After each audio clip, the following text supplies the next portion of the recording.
يلا بينا مع بعض نبدأ القطعة رقم 40. بس قبل ما تبدأ ما تنساش تعمل لايك وشير وسبسكرايب. ويلا بينا نبدأ. بسم الله الرحمن الرحيم. بيقول لك a fable is a story. خلي بالك كلمة fable دي معناها قصة أو رواية، ودي كلمة عندك في يونت 12. قصة أو رواية. a wise author بيبقى مؤلف حكيم. would write بيكتبها. بيكتب ذا فيبل، بيكتب الفيبل to tell a lesson، علشان يدينا منها ايه lesson.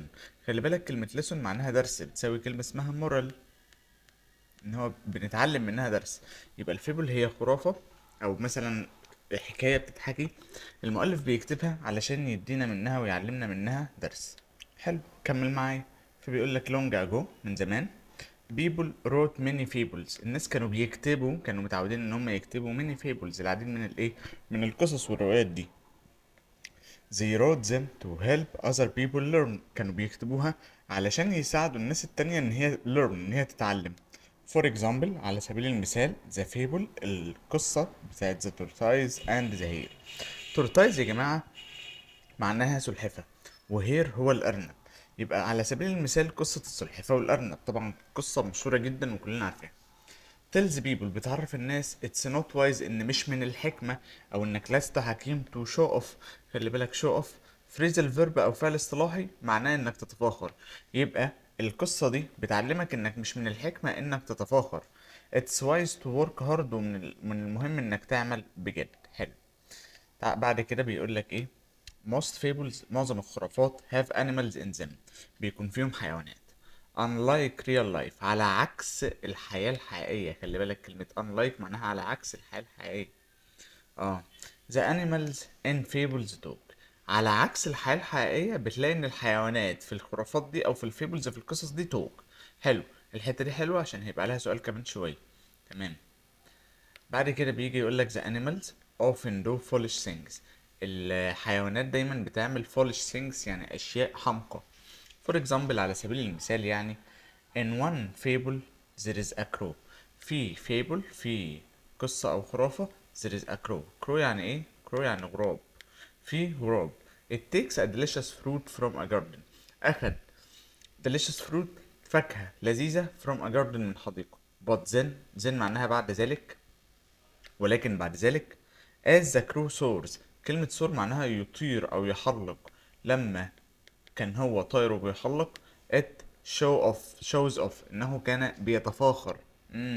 يبقى كلمة show off شايف phrasal verb شديد لي تحته خط في قلب القطعة، عادي كلام منطقي جدا. show off يعني بيتفاخر. حلو. it opens its mouth to shout وبيفتح بقه لكي يصيح. look I got the best fruit وبيقول، حتى فتحها لك كده في كوتشن مارك، بيقول ايه، انظروا انا جبت افضل ثمرة. but of course the crow loses the fruit. ولكن بالتأكيد الغراب بيفقد الايه وبيضيع من بقه الثمرة. it falls out of its mouth بتخرج من بقه because it opened its mouth لأن هو فتح بقه to shout لكي يصيح. The moral الدرس المستفاد والمغزى of the fable من هذه القصة about the crow اللي بشأن الغراب يعني الذات هو أن people should be careful. الناس لازم تكون حريصة. it tells you that the crow was foolish وده بيقول لك ان الكرو، ان الغراب ده كان احمق. حلو. بعد كده في الباراجراف الثالث بيجي يقول لك there is another fable، في رواية او مثلا في fable تانية about the ant and the grasshopper. ant اللي هي ايه، نملة. grasshopper اللي هو الجراد، عن النملة والجرادة. the grasshopper played all summer. الجراسهوبر لعبت طول الصيف. while the ant toiled بينما الانت toiled. كلمة toiled انا مش عارف معناها ايه في الامتحان. هو بيقول لك ان النملة، ان الجراس هوبر دي لعبت طول الصيف. اما بالنسبة لكلمة للانت فهي toil معناها ايه، يجدح، او ان هو يعني ايه، يعني ايه يجدح، بتساوي يعني بالبلدي كده worked hard عملت بجد. The aunt got ready for winter. الأنت got ready كانت مستعدة للوينتر للشتاء by digging a hole عن طريق إن هي تحفر حفرة to stay in during winter عشان تكون فيها أثناء الصيف، أثناء الشتاء. It carried food to that hole وكانت بتشيل الطعام لهذه الحفرة ولهذا الثقب. when winter came ولما الشتاء جاء it was able to live كانت قادرة إن هي تعيش.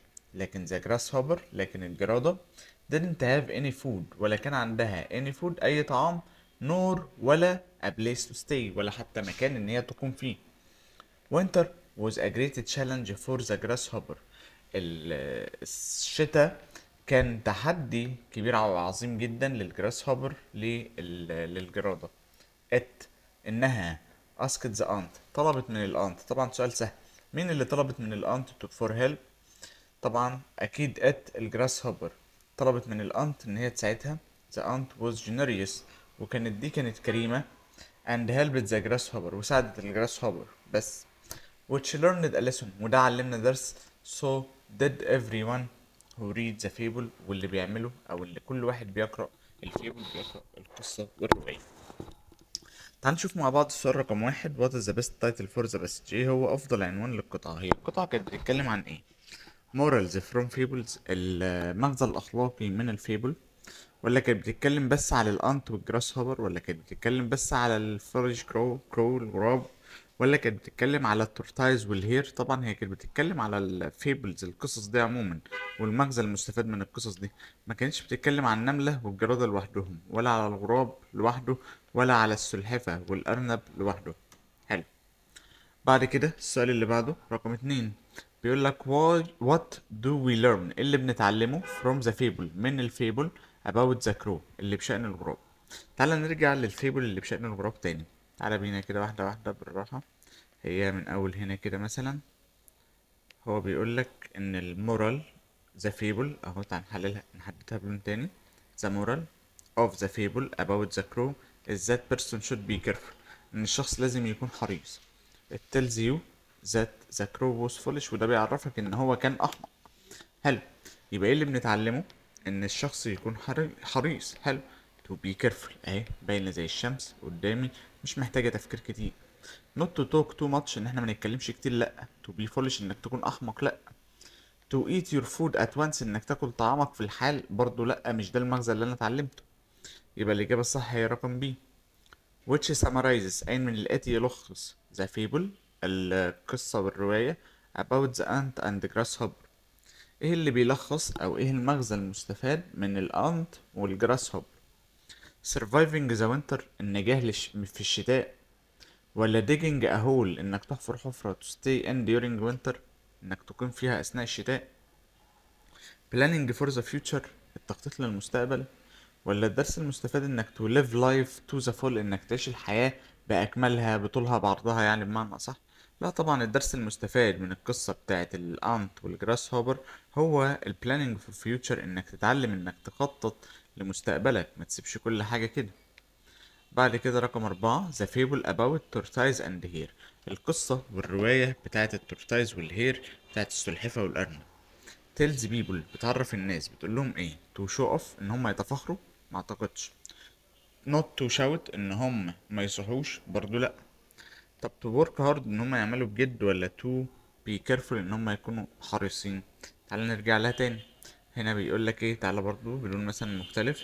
the tortoise and here tells people it's not wise to show off مش من الحكمة انك تتفاخر. it's wise to work hard ومن الحكمة انك تعمل بجد. تمام. يبقى الحكمة انك تعمل بجد بتبلغنا ان احنا to work hard بس باين زي الشمس برضو وما هي الصعب. طب بعد كده السؤال اللي بعده رقم خمسة بيقولك unlike legends على عكس الأساطير legends نقط are main characters in fables نقط هي الشخصيات الرئيسية اللي في الفيبلز اللي في الخرافات. animals الحيوانات، ولا lessons الدروس هي الشخصيات الرئيسية، ولا كروز الغربان، ولا هيروز اللي هم الأبطال؟ طبعا animals الحيوانات هي الشخصيات الرئيسية اللي بتبقى في الفيبل. طب اجيبها منين؟ تعال نشوفها كده في القطعة. كنت باجي اقول لك ايه؟ most fable have animals in them معظم الخرافات بيكون فيها حيوانات فيها. unlike real life على عكس الحياة الحقيقية بيكون الانيمالز دايما في الفيبلز بتتكلم. تمام. حلو الكلام جدا. بعد كده بيجي يقول لك هو the underline word the underline phrasal verb الفعل الاصطلاحي اللي اسمه show off يتفاخر is close in meaning to ايه؟ قريب للمعنى لكلمة ايه؟ modest معناها متواضع، ما تنفعش. boordish اللي معناها متزمت او متحفظ، لا انا برضو ما تنفعش. boast اللي معناها يعزز، ولا moderate اللي معناها معتدل؟ مودريت دي يا جماعة معناها معتدل. حلو. عارف ان في ناس كتيرة بتنزل تختارها عشان فاكرين ان بوست دي يعزز. يا جماعة بوست تعزز بتتكتب كده بي دبل او او دبل او. لكن بوست اللي هي دي اللي معناها يتفاخر بي او اي. طبعا دي كلمة من كلمات القصة، ان ستيلا كانت دايما بتبوست ان هي بتتفاخر وبتتعالى على بيب. بعد كده رقم 7 the underlined pronoun it. الضمير it refers to ايه، بيشير الى ايه؟ it بيشير الى the winter الشتاء، ولا the ant النملة، ولا the food، ولا the grasshopper؟ طبعا احنا اتفقنا مع بعض ان هو كلمة it بتشير الى الجراس هوبر. بعد كده السؤال الثامن بقى والاخير في حصة النهاردة بيقول لك what is the difference between، ايه الاختلاف ما بين a fable fable and real life. ايه الاختلاف ما بين الفيبل الروايات والريال لايف الحياة الحقيقية؟ إيه الفرق ما بينهم؟ in fables في الخرافات animals can't talk مش بتقدر تتكلم، لا في الانيمالز بتقدر تتكلم، يبقى دي كده خاطئة. in real life في الحياة الحقيقية animals can't talk، لحد كده صح. في الحياة الحقيقية الحيوانات مش بتعرف تتكلم. whereas كلمة whereas دي معناها بينما، whereas in fables they do، ولكن او بينما في الخرافات بيقدروا يتكلموا. ايوه الحتة دي اللي احنا كنا اصلا فيها من شوية. طب كمل. in fables في الخرافات animals learn lessons الحيوانات بتتعلم دروس. but in real life they don't، ولكن في الحياة الحقيقية لأ. لا طبعا دي مش صحيحة.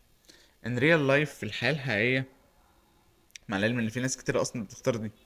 in real life في الحياة الحقيقية animals play all summer الحيوانات بتلعب طول الصيف طول الصيف.